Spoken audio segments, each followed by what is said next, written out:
We're carrying out our captain's orders. What do you want? We made a mistake last time, and we're working hard to rectify it now. We don't have time for anything else. Surveilling the IPC executive Topaz, ensuring that she stays put at the Reverie Hotel during her time on Penacony. We've got the right one this time.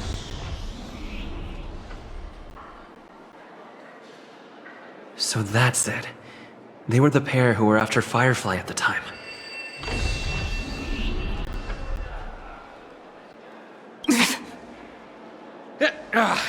It's you again. Back for more trouble? We're not afraid of you this time. Well, spit it out. Stop bothering us if you've nothing important. So you know each other.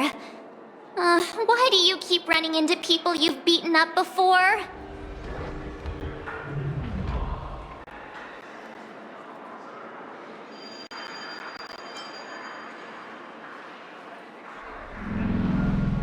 That's right. We're investigating a murder for the family. May we access the hotel's dream pool entry records?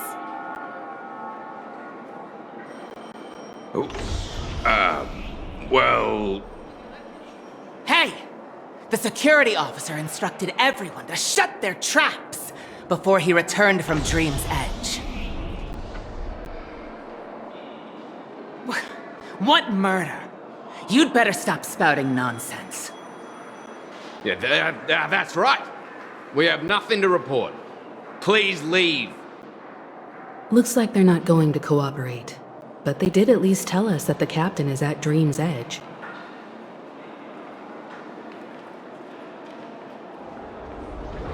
Why don't we just look for the security officer then? It's probably Gallagher, the one he mentioned, right?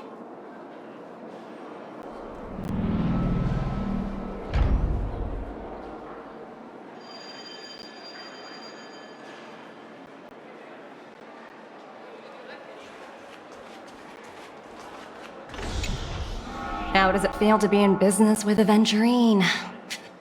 I bet you're not used to it. That's just his style. All or nothing is his mantra. He's always cozying up to his clients while egging them on to undertake some dangerous assignment with him. But everyone has their merits, so I won't comment further.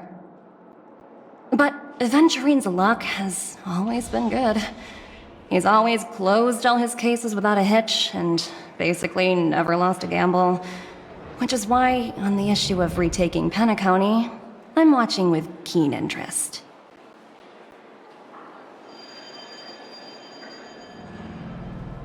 As for the two cases, apologies, but I don't have much info on them either.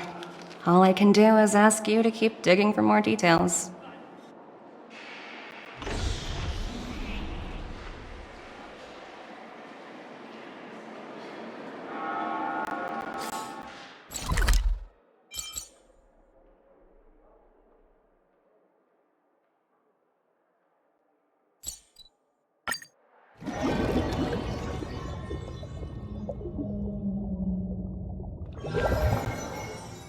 Such tight security. I bet they're stumped by the case as well. Gallagher. Gallagher. Where could he be?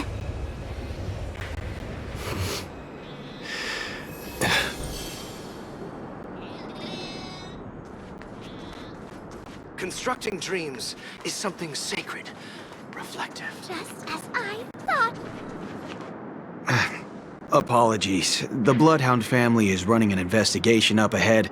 No unauthorized personnel allowed.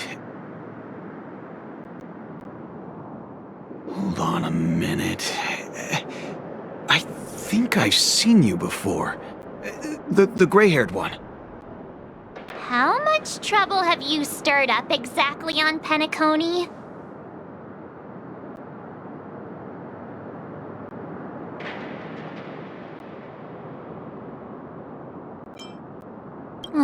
You think you look alike? Wait, are you for real? Not possible. It was you the last time, yelling about some clockwork friendship while beating me up with that silver-haired girl.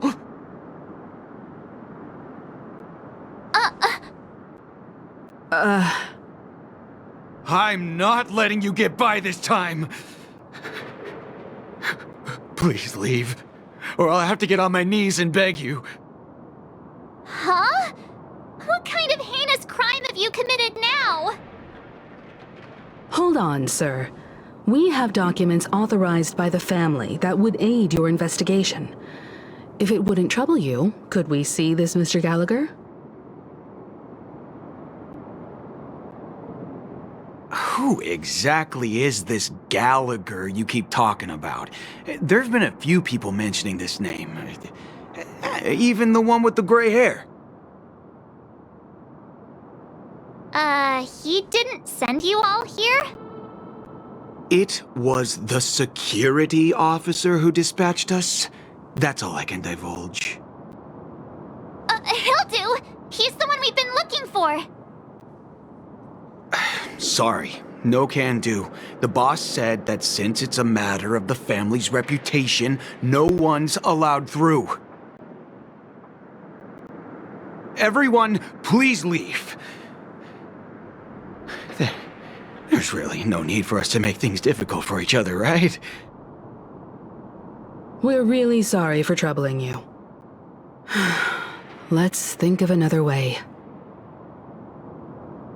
Another way. That's it! Didn't they say something about that... what was it? Clockwork? That got this guy to change his mind. Can you perform it again? That...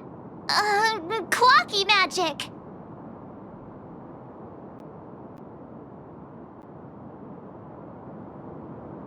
Please?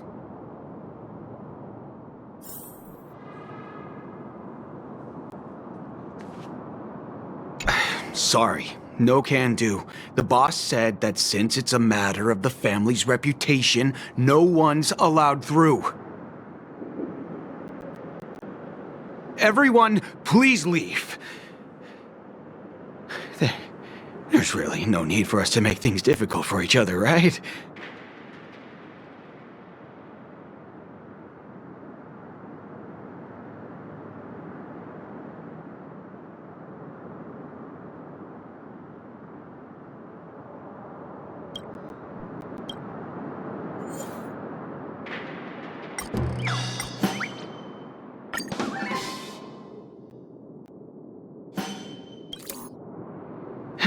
Let me see what time it is now.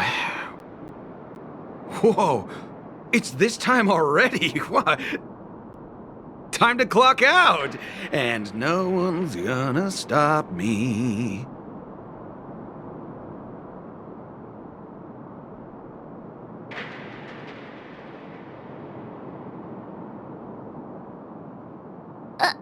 What?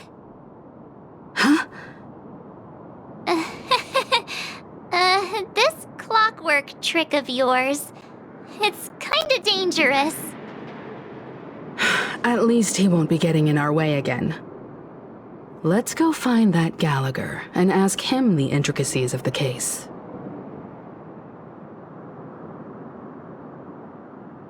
I was wondering what all the commotion was. Huh. Oh, it's you guys. Welcome. Since you made it here, what can I do for you? Hello, Mr. Gallagher, sir. Judging from your tone, it sounds like you were expecting us. Miss Himiko, you're too polite. There's no need to call me sir. Mr. Gallagher, you even know my name. Of course I do. You folks are from the legendary Astral Express, and honorable guests of the Watchmaker. I had an encounter with this gentleman in the golden hour. I remember that little silver-haired girl was there too.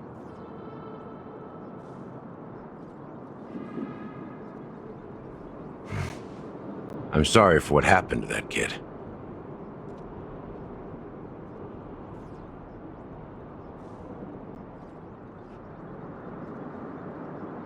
This is also the reason why we've come to visit you, Mr. Gallagher. The Express can't just overlook the death of that child. So we've decided to help the family get to the bottom of it, in the hopes of getting justice for her. The Nameless involved with the family. What an unpredictable twist of fate. Why? What's wrong with the family? It's nothing. On Penacony, everyone loves the family. No matter how much one resists the beautiful dream, when the time comes, they too will find it hard to let go. Who wants to leave a warm nest? Just idiots, little kids, and inebriated fools. Mr. Gallagher seems to be getting at something. You got it wrong. I'm not. You want to discuss the case? Sure, come with me. This is not a good place to talk. Let's go elsewhere.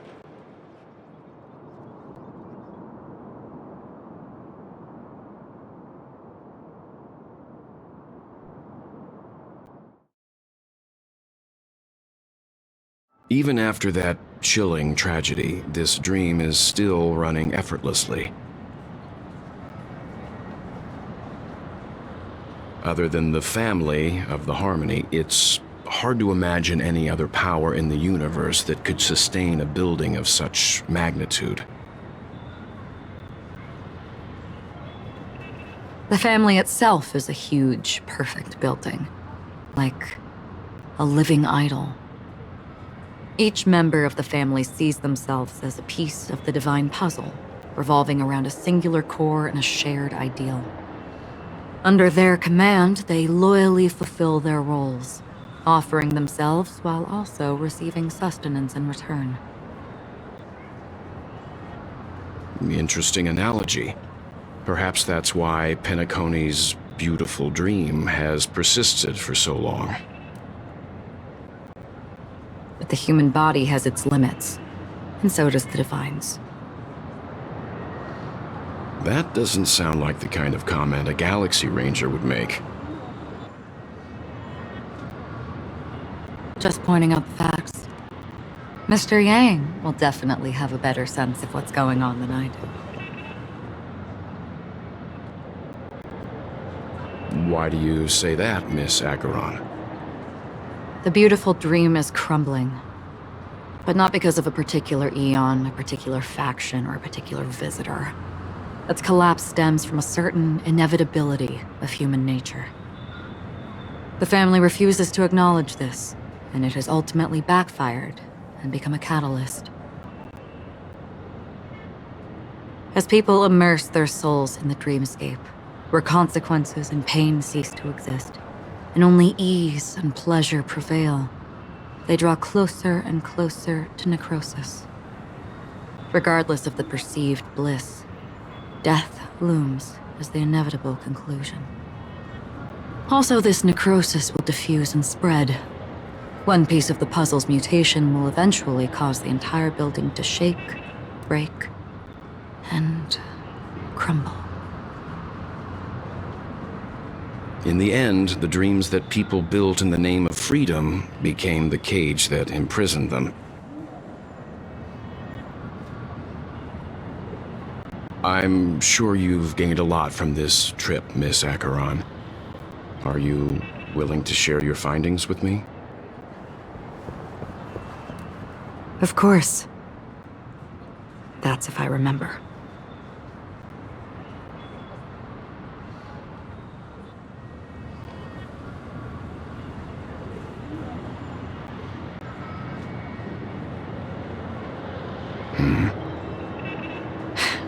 Don't mind me, it's just a habit.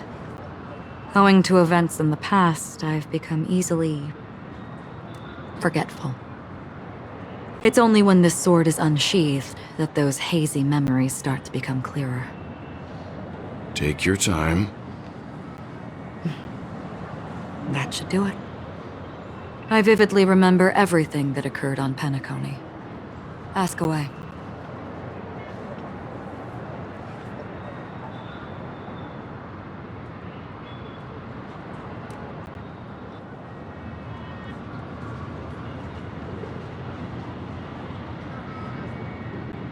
The moment of daybreak.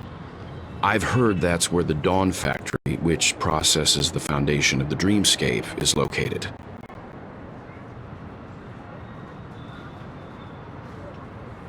Behind the dreamscape's song and dance stand many imagination factories.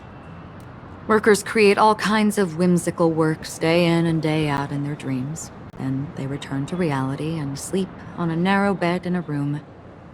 A far cry from luxury. They say it will suffice.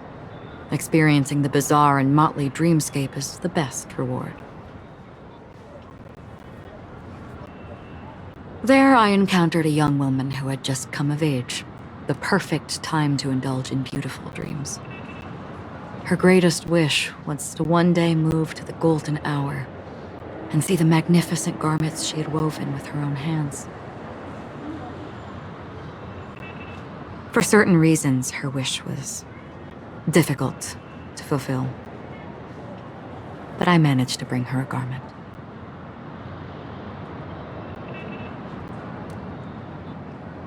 Gilded Hour. It's said to be Penacony's currency center. Yes.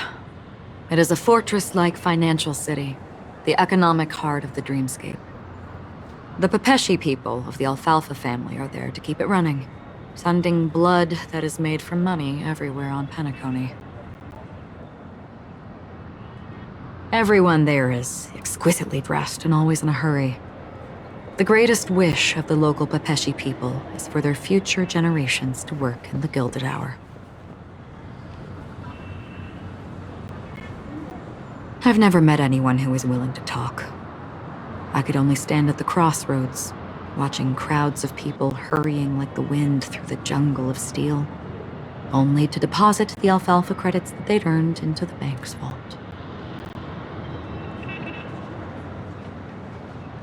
I don't know if they would open the vault door, but before I left, I witnessed a well-dressed Pepeshi person plummet from the sky, while those around him continued on their way, unfazed.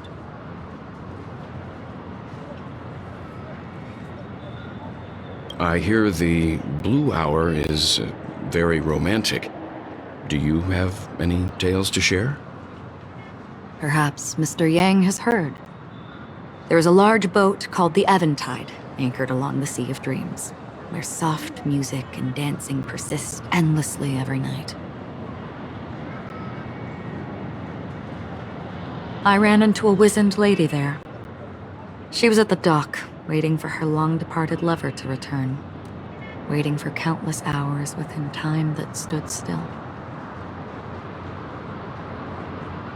In the humid sea breeze, she spoke of her own youth. Like many who desired wealth and love, they came to Penacony to pursue their dreams. Alas, her lover's consciousness was lost in the dark depths of the Sea of Dreams. Finally, she suggested we continue our conversation on a boat in the shallows. I agreed and boarded the boat with her. But she never said anything. Her eyes absent-mindedly gazing at the horizon for what seemed like forever. Finally, we retreated to the beach. The dreamscape of chic, luxury, and consumerism, the moment of dusk. My companions have been there too. Then you all must have seen those who are attempting to realize their dreams. Or have realized them. Scattering money as if it were dust and betting it on all or nothing. Everything has a price, and everything can be bought or sold. Even dreams themselves. I saw an Intellitron there, who was preparing to auction himself. When someone wins a bid under stipulated periods and rules, he would do the buyer's every bidding, becoming that person's very possession. That Intellitron had been auctioned off 12 times, and I participated in his 13th. That was the grandest banquet I had ever attended. But never again did anyone cast another glance at him. This time around, there were no successful bids for him.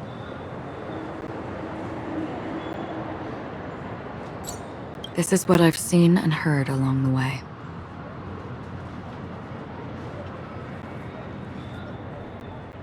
Someone once said to me, Kanakoni wasn't like this a long time ago, nor should it be.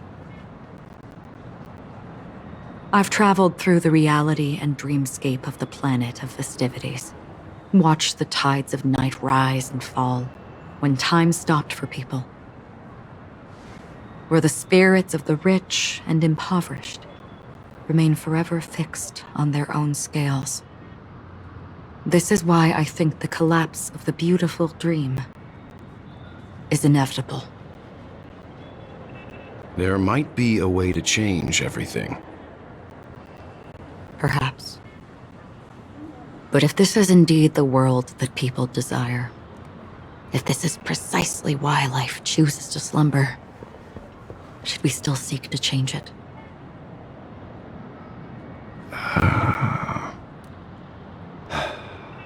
Miss Acheron, now it's my turn to share a story with you. There was a man from my homeland who, at a time when the world was grappling with deep, unhealable pain, made a choice. He wove together the dreams of everyone in the world, linking people's dreamscapes, and shouldered this burden himself. From this, he created a giant, a spiritual atom.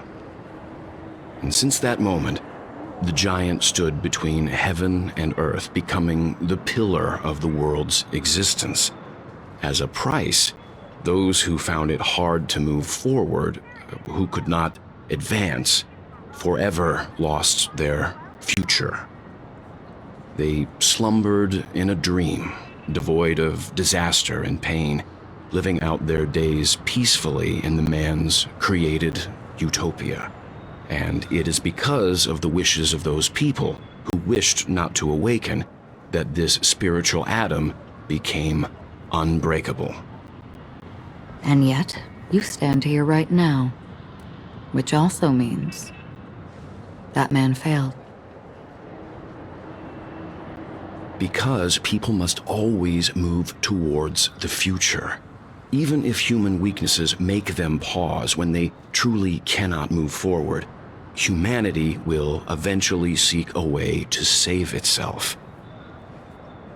And that man, he was never a failure. Like everyone in that world, he etched the possibilities of human nature into his heart. He was the sun chaser of legend, soaring towards the sky and embracing his final victory with his fall. He ascended to heights uncharted, only to come face to face with the sun, a place not visited by anyone before. His wings would melt because of it, only for him to fall into the sea. And after that, countless others would surpass him, soaring to even greater heights.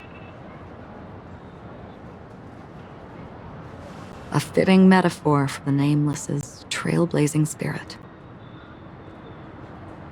Thank you, Mr. Yang. I know what you wish to confirm. The universe has innumerable similar, yet different worlds. In these worlds, there are innumerable people who look alike, yet don't. I, too, have embarked on journeys, encountering old friends with familiar faces on different worlds, witnessing their destinies follow paths similar to mine. So I will tell you. Even if not completely similar, the story you just told, it overlaps with my past. And within that abyssal dream, I ended that man's life. Alone.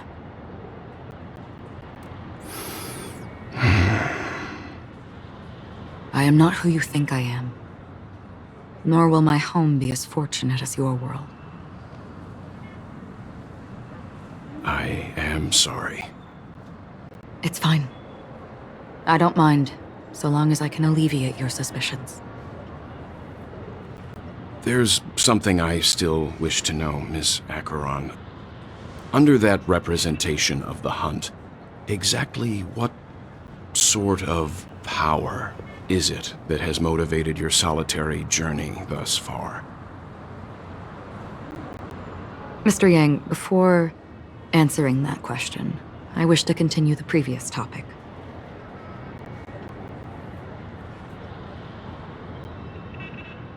I like your analogy very much. Indeed, birds are born to fly.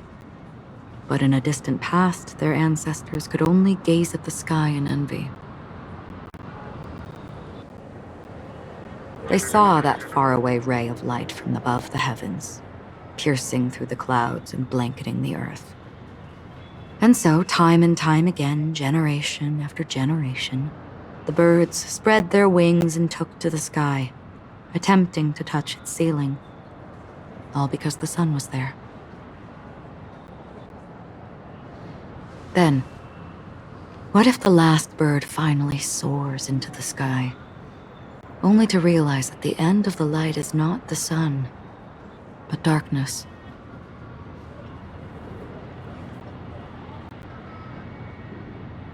Then why, exactly, do we even walk towards the light?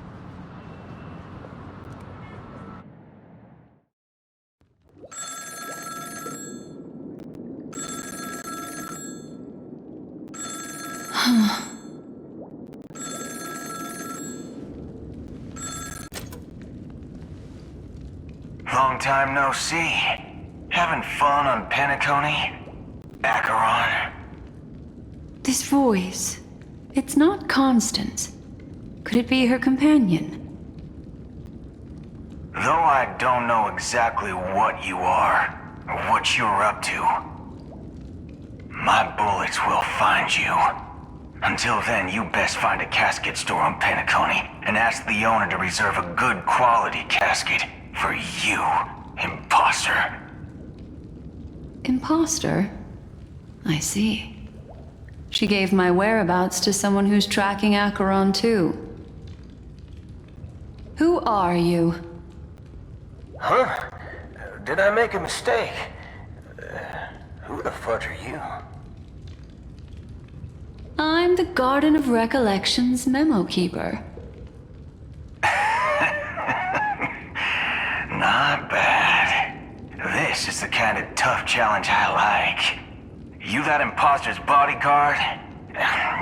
Never mind. It's fine. I'll leave a round for you. So get that forehead clean and wait for me. I don't know what you're talking about, but you know Acheron, the Galaxy Ranger, yes? I have something to ask you. Are you asking me to write your will? Sure. Go ahead. Not quite. I only want to ask, how exactly did she become a Galaxy Ranger?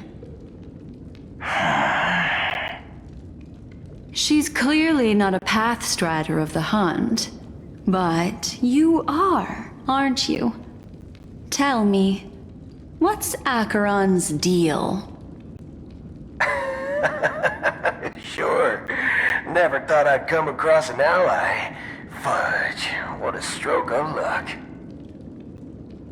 Well, I'll be on Penacony soon. Memo keeper, go buy a bottle of his Donna's White Oak and warm it up, and I'll raise a glass to you. That lady's passed.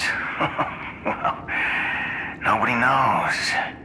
But if all you want is a simple answer, sure, you best get a chair and take a seat. That woman, named Acheron, is an emanator who should not exist.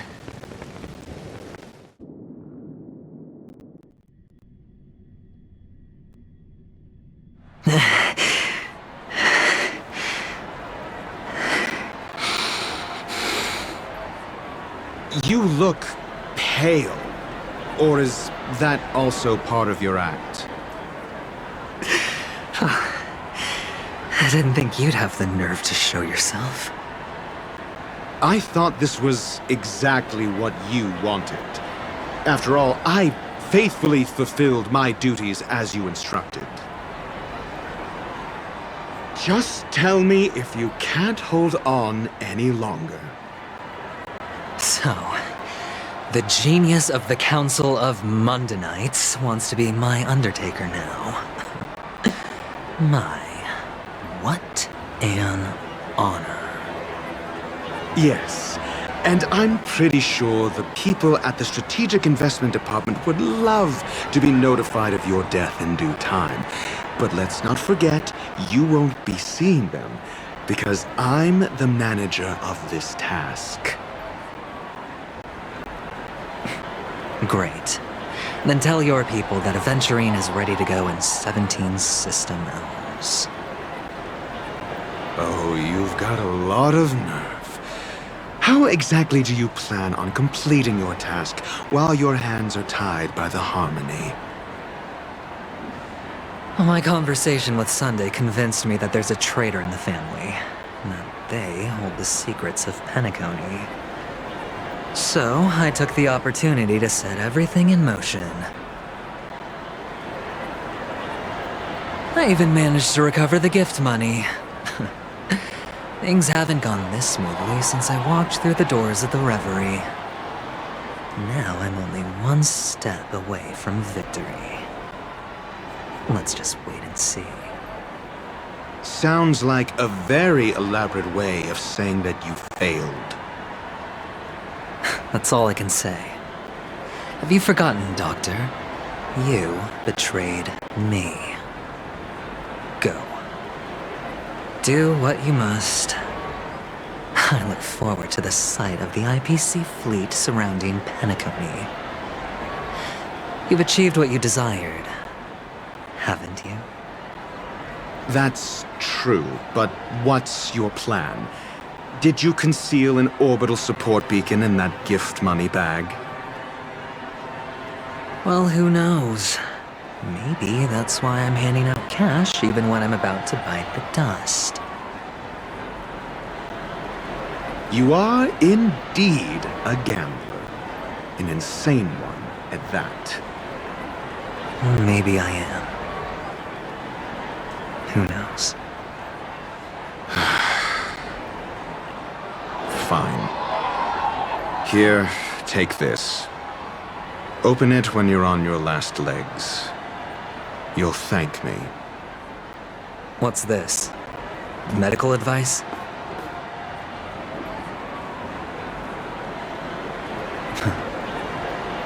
You catch on pretty fast, Doctor.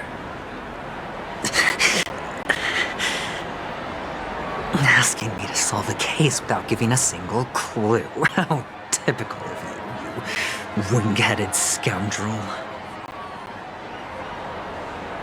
But the way you're all on edge about that stowaway, it's just as I guessed it would be.